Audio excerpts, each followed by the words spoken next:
sitting at the kitchen table in my childhood home with both my parents. I have my mom sitting across from me at the table, my dad sitting at the head of the table. It's just where he always sat.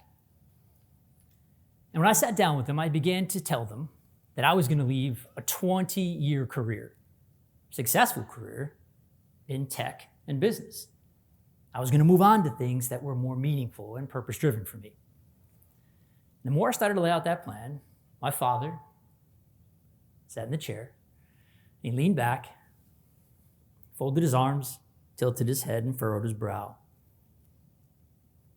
And as he began to listen, I started to recognize we were having a conversational disconnect for sure. But buried deep inside that, we were having a generational disconnect. You see, my parents, they're boomers. And boomers were born between 1946 and 1964. And during that time frame, those boomers were promised the American dream.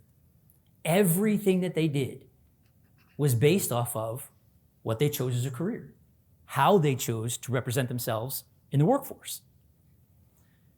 And their communication style was built off of face-to-face communication. It was built off of phone calls and voicemails. All of those things meant something to that generation. So in a boomer generation, when you're speaking to them, a handshake means something to that generation. When you speak to them face to face, that's how they connect. And when you don't answer their voicemails or call them back, you're not answering them correctly. But when you jump into a Gen X, like myself, I was born between 1965 and 1980. That's the Gen X range. For me, we were the very first generation ever to bridge the personal and technical gap. And for us, and for all you Gen Xers out there, and some of you early millennials, if I tell you you can still hear that noise when you went to go log online for the first time, yeah. And you plugged it in, sometimes you had to turn the volume down because you had to wait, and then finally you heard those words. You've got mail. Us as Gen X, we love emails. We will choose to operate in emails any which way we possibly choose. It gives us a record of who did what, when, where, and how. And because we choose to operate in that way, that's a different communication style. But because we also are the first ones to be able to bridge both tech and personal, we're great with text messages. We're good with social media. Okay with DMs, we're getting there. We're very good at being able to do face-to-face. We will still leave you voicemails, 100%. But at the same time, that's a different communication style than what boomers are used to. But now when you jump into the millennial generation, that generation was born between 1981 and 1996. And that generation moved super quick with tech. Tech is actually a tool that they use consistently in everything that they choose to do. So when you're operating and chatting with a millennial generation, you have to understand, condense your information. I mean, really condense it. Because if you choose to email that generation, probably a good chance they're not going to respond. They just don't like emails. That's just not their preferred method of communication. So if you do choose to email them, condense it, I mean bullet point, say the exact things that are needed, don't make it long, they're probably not going to read it. Their voicemails, probably not going to answer them. But they absolutely love the ability to communicate in tech. Whether that's Slack messages, whether that's Zoom messaging, whether that's short content, and even your text message that you send to them. Shorten it, condense it, don't make it long. Because even when you have a text message from, say, a boomer generation, it's probably a little bit longer than you're ever going to get from a younger generation, if you even get a text back. And that is when the gap really starts to grow. Because when you jump into a Gen Z generation, holy cow, does that generation pivot quicker than anything else? Because they've never had a choice. Everything that they do pivots. They have a new app. They have a new communication style. They have new something all the time, new operating system, new phones. All of those things that come out inside that generation, that's how they choose to communicate. Pivot quick.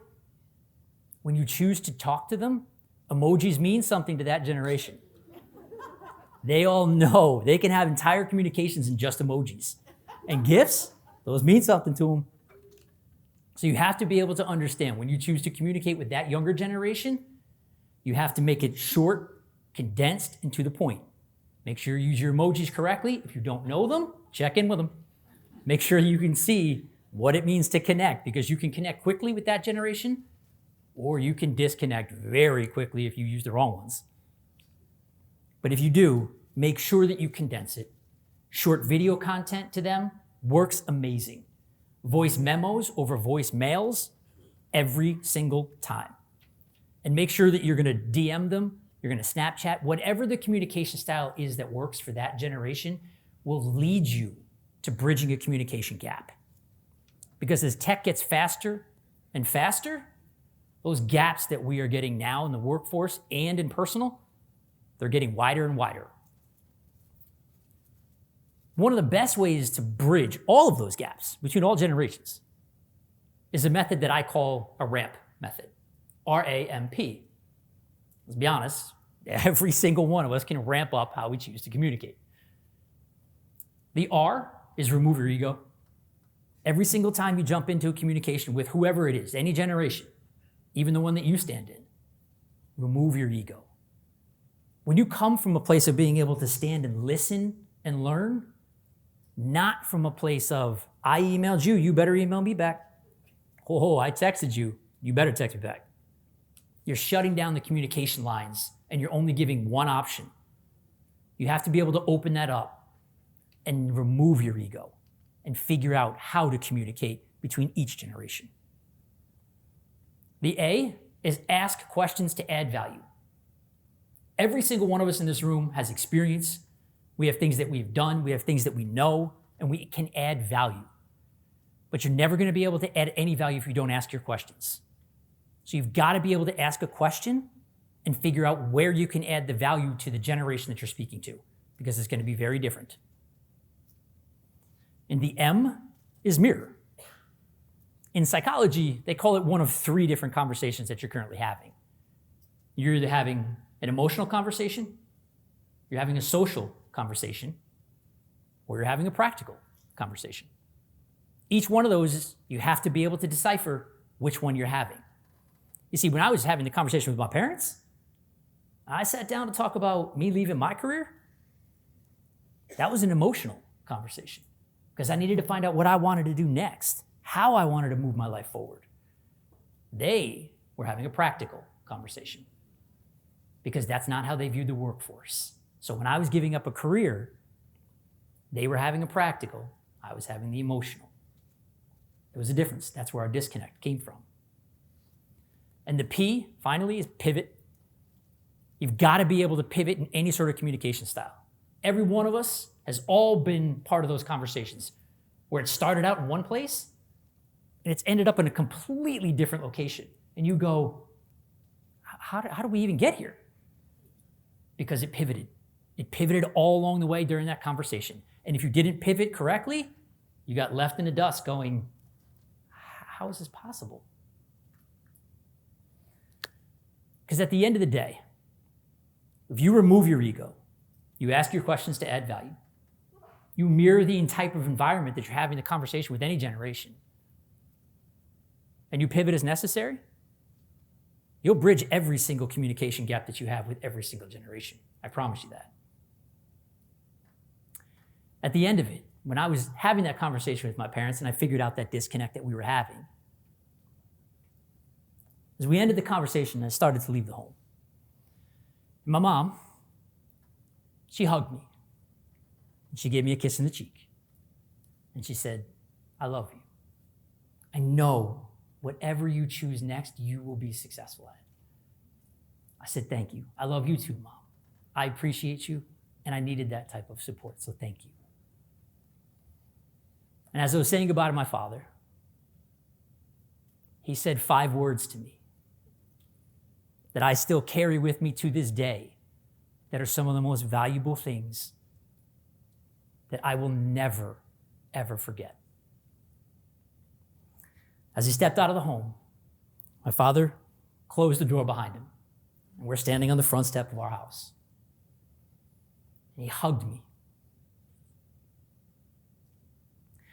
And he said those 5 words. He said, I am proud of you.